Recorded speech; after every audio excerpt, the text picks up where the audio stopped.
السلام عليكم، ازيكم يا حبايبي؟ عاملين ايه؟ النهارده هنعمل مع بعض فيديو بسيط، وهو سلطه التوميه. هي عباره عن ايه؟ معلقتين نشا وهم دول، وخدت ما خدتش ميه كتير. هي يعتبر ايه، ربع كوبايه الميه خدتها. وعباره عن معلقتين زبادي ومعلقه سكر وفصين توم وربع كوبايه خل. طبعا النشا حللناه كده بالميه، وهنقوم نحطه على النار، وهوريكم شكله بعد ما انزله ان شاء الله.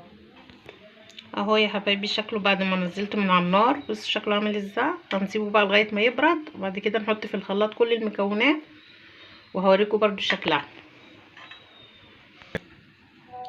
اهو يا حبايبي بعد ما ضربتها في الخلاط، بس انا حبيت اوريكم ان انا هحط كميه زيت بسيطه جدا وانا بضربها.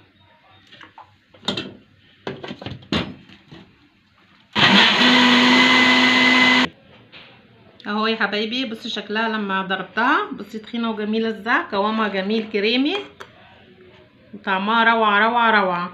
وعلى فكره لو لقيتيها تقيله معاكي وانتي بتضربيها، حطي لها حبه لبن. بصي الشكل عامل ازاي، القوام بتاعها. طبعا رشيت عليها شطه من فوق الوش كده بسيط، بس طعمها حكايه. وشكرا، السلام عليكم ورحمه الله وبركاته.